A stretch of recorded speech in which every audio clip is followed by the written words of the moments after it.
Be introduced by a pro, isn't it? Well, good morning. I'm from the South. I'm used to better. Good morning. I was afraid Don may have put you to sleep with that whole intro thing. No one is ever going to pay you what your products and your services are worth. No one is ever going to pay you what your products and services are worth. They'll pay you more than that or they'll pay you less than that. And it's based on what they think it's worth, and we control their thinking. There are two ways to sell: value-added selling and commodity selling. Commodity selling is built on the premise that all things are equal, therefore I'll just take whatever I can get for my product or service. Value-added selling is built on the premise that I can differentiate my product or my service. Now listen closely.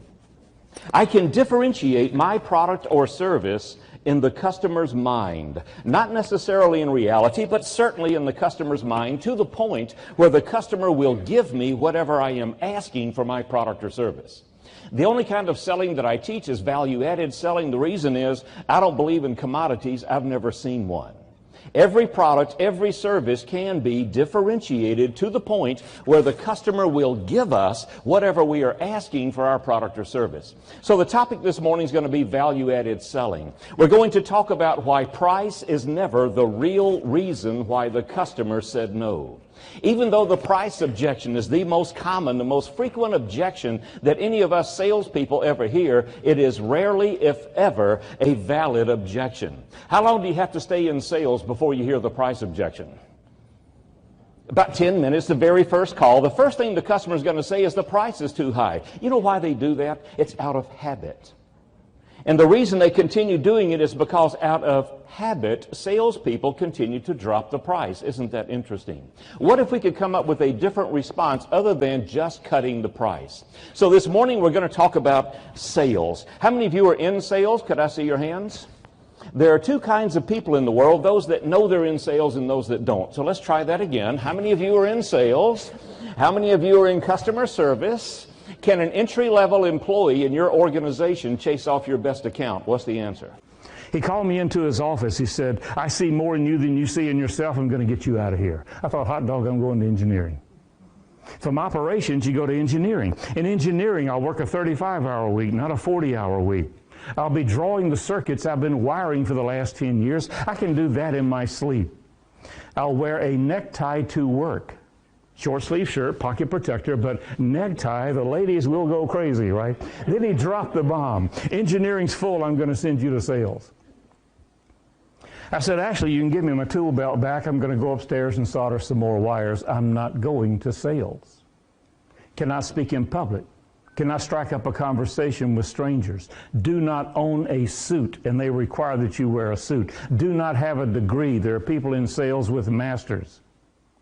Then he did a sales technique, not knowing it was a sales technique. See, everybody's in sales, everybody. He leaned forward, locked eyes, and he said, I want you to try this for me. Write these 4 words down. I dare you to use these twice between now and the end of the year. Here are the 4 words. Would you for me? Would you for me? When you have that garden center manager or owner, and they're just kind of on the fence and you can't get them to commit, try that. Would you try this for me? And watch how things change. In large corporations, great, and thank you for the invitation. This is great. Have you ever thought about how many different roles you play? If we sat down and made a list, how many times do we shift roles during the course of a day?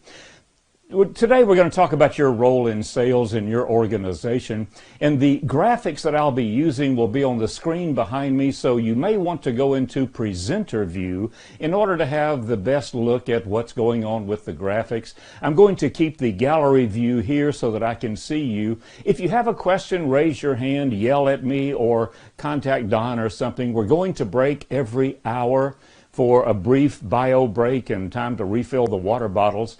But I want this to be your time. This is your seminar, not mine. This is your presentation, not mine. So as we go through the content, if at any point I fail to make something clear to you, stop me, raise your hand, do something, and let's clarify it. As you know, there's no such thing as a stupid question. unless I can't answer it, in which case we'll say that's a stupid question, we'll go on to something else. If I can't answer it, I will get back to you with an answer.